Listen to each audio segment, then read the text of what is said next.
इस रास्ते पर चल पड़ेंगे, एक नया मार्ग स्थापित कर देंगे, देश आपके पीछे चल पड़ेगा। लोग कहते हैं लोग निकलेंगे नहीं। भारत ये वीरों का देश है, ये कायरों का देश नहीं है, ये कायरों का देश नहीं है। इस रास्ते पर से चलने की जरूरत है। नेताजी सुभाष चंद्र बोस जी अकेले गए थे, विदेश तो अकेले गए थे, और अकेले जाने के बाद इतनी बड़ी फौज का उन्होंने गठन कर लिया, इतनी बड़ी व्यवस्था का स्थापित कर दी, और वो भी ब्रिटिश सेना से उन्होंने मुकाबला किया। लेकिन दुख इस बात का है कि अपने ही परिवार के लोगों ने वो सम्मान नहीं दिया, वो स्थान नहीं दिया, और जिसको वो अपने अंतर में आत्मसात करते हुए और सन्यासी बन गए। और सन्यासी बन जाने के बाद उन्होंने एक नए धर्मवाद और राष्ट्रवाद की एक भावना को अपने अंतर में जागृत किया। और वो एक ऐसी भावना, लोग कहते हैं ब्रह्म सत्ता भी इस मृतलोक में जब आती है तो उसको इसी मृतलोक में उसी हिसाब से अपने को ढालना पड़ता है, और अपने सारे कार्य योजनाओं को मृतलोक में कैसी व्यवस्था चल रही है उस हिसाब से उसको चलाना पड़ता है। ऐसे नहीं होता कि ऐसे हो जाता है कोई ब्रह्म सत्ता है तो वो आए बस तुरंत अपना सुदर्शन चक्र उठाया और मार दिया, खत्म कर दिया, तो इतिहास ही नहीं बनेगा, धर्म ग्रंथ ही नहीं बनेंगे, कोई रास्ता ही नहीं बनेगा। इसलिए उन्होंने त्याग करके दिखाया, एक नेता के रूप में भी दिखाया और एक महात्मा के रूप में भी दिखाया, और यह भी साबित किया, ये उनकी ये समझ लीजिए एक परीक्षाएं नहीं है, यह भी साबित किया कि राष्ट्रवाद की भावना जो हमारे अंदर है वो कभी न खत्म होने वाली भावना है। जब तक हम अपने संकल्प को पूरा नहीं कर लेंगे, जब तक हम यहां से जाएंगे ही नहीं। सोचिए, संकल्प आजादी का उनका संकल्प था कि भारत को मुझे आजाद करना है, अखंड भारत वर्ष मुझे बनाना है और भारत को आजाद करना है। और उस आजादी की परिकल्पना को साकार करने के लिए पहाड़ों पर, जंगलों में, बर्फ के पहाड़ों पर, गुफाओं में बैठ करके कितने कठोर तप, कितनी कठोर साधना को उन्होंने किया है। इतनी कठोर साधना जो ब्रह्म ऋषि होते हैं वो करते हैं सिर्फ अपने लिए, लेकिन इन्होंने इस मृतलोक में इस मानवता की रक्षा के लिए किया। इसीलिए कहा गया कि ये तो कभी विचलित होने वाले लोग नहीं हैं, लेकिन ये कलिकाल है।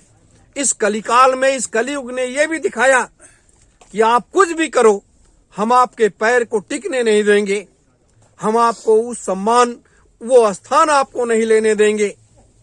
जैसे राम अयोध्या के राजा बनने जा रहे थे और जंगल को चले जाना पड़ा, और जंगल में जाने के बाद कितनी यातनाएं सहनी पड़ी, कितनी मुसीबतें उठानी पड़ी, कितनी परेशानियां उनके सामने आकर के मुंह बा करके खड़ी हो गईं। लेकिन उन परेशानियों का मुकाबला करते हुए वो आगे बढ़ते रहे। आज हमारे यहाँ वही धर्म ग्रंथ, उनके द्वारा किए गए क्रियाकलाप, उनके द्वारा किए गए कार्य, आज हम रामायण के रूप में उसकी पूजा करते हैं और उसका अनुसरण करते हैं। वो हमारी एक सामाजिक ग्रंथ है, धार्मिक ग्रंथ है, पारिवारिक ग्रंथ है और राजनीतिक ग्रंथ है। सारी चीजें उसमें समाहित हैं। क्यों?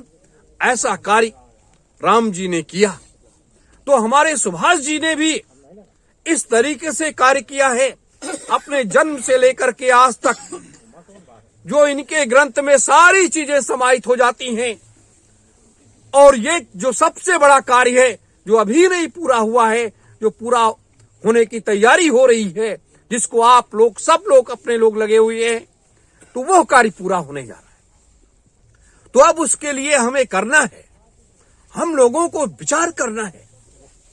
ये मत सोचो कौन क्या कर रहा है, कौन क्या कर रहा है उसको करने दो, लेकिन अपने लक्ष्य को देखो, अपने मार्ग पर चलना सीखो, इधर उधर भटको नहीं। क्योंकि जिस रास्ते पर हम आप चल रहे हैं, इस रास्ते से यही एक सच्चा, सुगम और सही रास्ता है, जिस रास्ते पर चल करके हम दिल्ली के लाल किले पर भी पहुंच जाएंगे और महानायक नेताजी सुभाष चंद्र बोस को उस सन्यासी के रूप में नहीं, एक नेता के रूप में, नेताजी सुभाष चंद्र बोस के रूप में वहां लाल किले पर तिरंगा झंडा वो फहराएंगे और अपने उस संकल्प को पूरा करेंगे। इसीलिए कहा गया कि 1 लाख सुभाष सैनिकों की सख्त आवश्यकता है। 1 लाख सुभाष सैनिक हम क्यों तैयार कर रहे हैं? वैसे तो पूरे देश में 30 लाख सुभाष सैनिकों का लक्ष्य निर्धारित किया गया है। 1 लाख सुभाष सैनिक, क्योंकि लाल किले के प्राचीर पर खड़े होकर के और नेताजी को सैल्यूट जिस समय मारेंगे, वो एक अद्वितीय विहंगम दृश्य होगा और भारत वर्ष की सत्ता को लेने के बाद वहां से राजधानी दिल्ली से मथुरा चली आएगी। ये सारी व्यवस्थाएं हो रही हैं, लेकिन कैसे? हमें आपको इसके लिए तैयार होना पड़ेगा। आज इसीलिए पूरे देश में इतने अपने लोगों ने भी पापड़ बेले हैं, बहुत जबरदस्त पापड़ बेले हैं। आज पूरे देश में जितने भी सुभाषवादी संगठन हैं, जितने भी सुभाषवादी संगठन हैं, सबको एक आशा की किरण भारतीय सुभाष सेना दिखाई देती है कि भारतीय सुभाष सेना ही कुछ कर सकती है और किसी के पास कोई मार्ग नहीं, कोई रास्ता नहीं, कोई विचार नहीं, कोई रास्ता, कोई विचार है ही नहीं। और जितने धर्म संस्थाएं हैं, उनको यह दिखाई देता है कि सतयुग तीर्थ वाले या वैचारिक संस्था के लोग ही एक नया रास्ता, एक नया प्लेटफॉर्म तैयार करेंगे और नव सतयुग की स्थापना करेंगे। आज आपके द्वारा किया जा रहा संघर्ष, आपके द्वारा किया जा रहा त्याग, लोगों में एक आशा की किरण जग रही है। लोग एक आशा की दृष्टि से आपको देख रहे हैं। लोग आपके अंदर एक नया जोश और जज्बा, एक नया विचार देख रहे हैं। जरूरत इन्हीं चीजों की है कि आपका जोश और जज्बा ये कायम रहेगा, आप कामयाब रहेंगे। और वो समय तेजी के साथ आ रहा है, धीरे धीरे नहीं आ रहा है। धीरे धीरे जो हो रहा था वो तो चलता चला आया। उस समय को अपने लोगों ने भी पूरा कर लिया, उस समय को अपने लोगों ने पूरा कर लिया। और पूरा करने के बाद तब आकर के यहाँ सतयुग तीर्थ की इस पावन धरा पर बैठ गए। क्यों? एक स्थान ऐसा चाहिए जहां से कोई भी व्यवस्था का संचालन किया जा सके, जहां से चलाया जा सके। वो भी पहली बार दुनिया का परिवर्तन, इस मृतलोक का परिवर्तन, इस देश की व्यवस्था सत्ता बदलने की बात अगर है तो किसी नदी के किनारे बैठ करके हो रही है। एक नदी के किनारे बैठ करके हो रही है, क्योंकि ये जल ही साक्षी होता है, क्योंकि ये माँ का जो धरातल होता है, माँ का जो स्थान होता है, माँ का जो गोद होता है, वो बड़ा पवित्र होता है, वो बड़ा पवित्र होता है। इसीलिए ऐसे संकल्प ऐसी जगहों पर होते हैं जहां हमें ये सारे रास्ते मिलते रहें और उन माँ का आशीर्वाद भी मिलता रहे और अपना ये कार्य होता चला जाए। मेरे धर्म प्रेमी साथियों, ये वक्त की पुकार है, ये वक्त की मांग है। आज